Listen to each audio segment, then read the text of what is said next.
millones de habitantes, toda Europa, toda la Unión Europea. Y frente a eso está la India, que está llegando ahora a 1.200 millones de habitantes. Por lo tanto, la India es mucho más que el doble de toda Europa. ¿Por qué lo menciono esto? Porque cuando la India fue pobre, fue débil, quizás no era tan importante políticamente en el mundo, pero una India en rápida transformación, que se va a convertir en una India rica, evidentemente es comparable al mundo europeo, comparable al mundo norteamericano, comparable al mundo de China.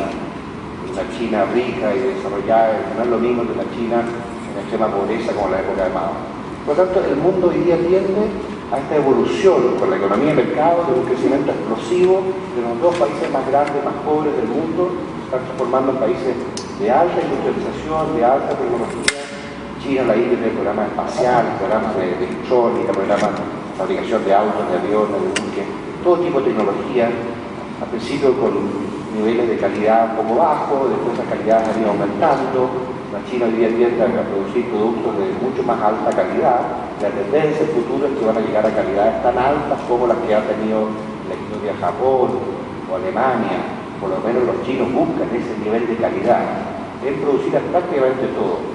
Y el fenómeno mundial que se observa es una desindustrialización relativa de Europa, la Unión Europea, de Estados Unidos, y una transformación de este proceso industrial desde Europa y Estados Unidos, Japón, hacia la China, que por razones de costo hacen más o menos lo mismo, pero mucho más barato, con calidades más bajas, pero con unas calidades crecientes. ¿Qué tiene que ver esto con la Unión Soviética, con el comunismo? Tiene que ver porque muchas veces se ha pensado que el comunismo ha tenido un éxito muy grande en China.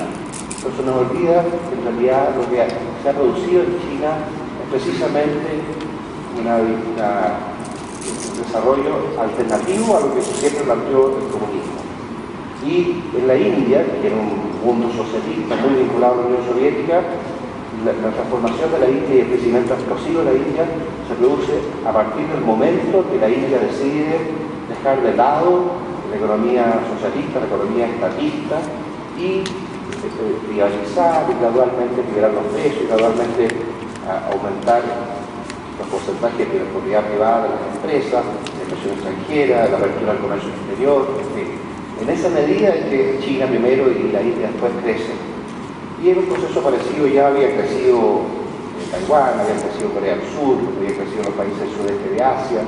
Entonces, la industrialización del mundo se va desde el mundo occidental, Europa, Estados Unidos, un poco hacia el mundo del este de Asia, del sur de Asia. Y entre medio está América Latina en esta disyuntiva de qué es lo que vamos a seguir. Vamos a aprovechar la experiencia de la Unión Soviética y el fracaso relativo de los comunismos reales frente al capitalismo, en el sentido de que no lograron levantar el nivel de vida de los obreros, o vamos a ir a esto que plantea un poco en Sudamérica el movimiento bolivariano. Si eso es el movimiento bolivariano o si eso no es el movimiento bolivariano. Si esta alianza de Chávez con Fidel Castro, con Daniel Ortega, Nicaragua, con José España, Bolivia y Ecuador, en cierto modo ha tenido influencia en los gobiernos de Ignacio Lula da Silva, del Partido de los Trabajadores en Brasil, de Dilma Rousseff, o del presidente Kirchner en Argentina, de su mujer, Cristina Fernández de Kirchner. Ahora Ollanta Humala, en Perú, que llega a poder, apoyado también un poco la misma línea bolivariana.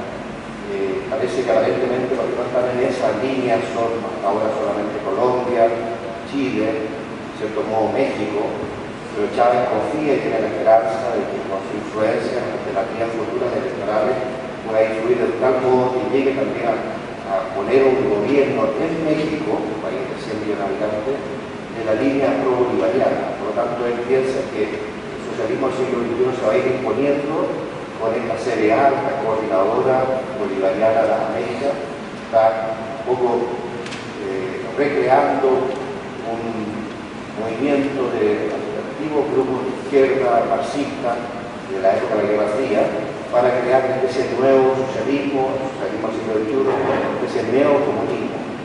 La cuestión es si nos conviene ir para allá o no nos conviene ir para allá. ¿Dio resultado la historia del comunismo o no dio resultado? ¿Somos realmente con este movimiento que se ve en Iberoamérica pueblos que vamos hacia una especie de neocomunismo o realmente es una variante que no va a ser tan grave o tan inefectivo como fue el comunismo de la época soviética, después con toda la expansión soviética hacia Europa Oriental y hacia otros países del mundo? Esa es la pregunta, esa es la duda, esa es la perspectiva. Y como vemos que pues se ha cambiado la bandera, ha cambiado el escudo, han habido elecciones, probablemente por un gobierno de origen democrático, un poco más autoritario que el estilo occidental, pero democrático al fin, con sus virtudes y sus defectos, estilo distinto. Pero Rusia nunca tuvo una tradición muy democrática en la historia, así que eso es como consecuencia de su evolución histórica y cultural. Pero Europa reconoce el fracaso del comunismo, Rusia reconoce el fracaso del comunismo, la Europa oriental reconoce el fracaso del comunismo, los partidos comunistas en Europa occidental, de Francia, de Italia, se cambian el nombre porque reconoce el fracaso del comunismo. En fin, queda comunista Cuba, queda comunista Corea del Norte, como comunismo puro. China claramente no solo no es comunista, sino que es más bien capitalista. Por lo tanto, solamente queda Cuba y Corea del Norte como comunismo puro.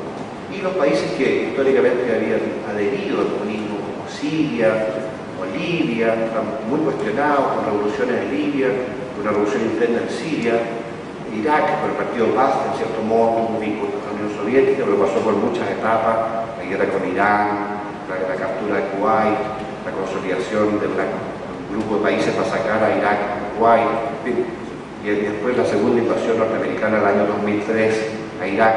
Por lo tanto, Irak, en cierto modo, se alejó completamente de la órbita del partido Ba'ath, que era socialista, prosoviético, y en un mundo en que la Unión Soviética no existe, la disyuntiva no existía de esa forma en Irak. Bueno, muy cuestionable podrá ser la intervención norteamericana, que finalmente no ha tenido demasiado éxito en transformar el país, levantar el nivel de vida de la gente, más bien se produció un caos en Irak que ha llevado a que finalmente los norteamericanos decidan retirarse. Pero lo que quiero decir con todo esto es que incluso esos países como Irak, como Siria, como Libia, que eran de la órbita del Islam musulmana, pero que adherían a un movimiento laico, pro-soviético en otras épocas, incluso ellos están sucumbiendo, también lo vemos en Yemen. En otras palabras, el comunismo muere en el mundo, excepto quizás en Sudamérica. Y la cuestión es ¿por qué? ¿Por qué se ha fracasado en el mundo si el mundo reconoce que el comunismo no logra levantar el nivel de vida de los obreros, sino que más bien logra consolidar la pobreza? ¿Por qué nosotros pensamos en el socialismo del siglo XXI? ¿Por qué hay el movimiento bolivariano? Si el movimiento bolivariano realmente va a seguir esa línea, si es una variante distinta, quizás mejor de esa línea. Esa es la pregunta, esa es la duda, ese es el temor. Hoy día prácticamente toda América Latina, excepto México quizás, está en esa línea, quedaba Colombia, que no estaba en la línea, de cierto modo Chile no estaba en esa línea, pero ahora hay un cuestionamiento muy grande con el actual gobierno en Chile de Sebastián Piñera, porque su popularidad ha bajado muy rápido en los últimos años y medio. O sea, que sacó 53% de apoyo y hoy día está en torno al 26%. Entonces mucha gente especula que incluso Chile va a caer en la órbita bolivariana en la medida que este gobierno de derecha no ha tenido el éxito que se esperaba. Entonces es una pregunta que tenemos todos los sudamericanos, los latinoamericanos, en el caso argentino, sobre hacia dónde vamos. Y yo los invito a que, no sé, por la vía de preguntas, conversemos un poco de este tema, unos 5, 10, 15 minutos, no sé con el tiempo que hay, como al final. Y después dejamos a Ricardo López Murphy para que él plantee su exposición.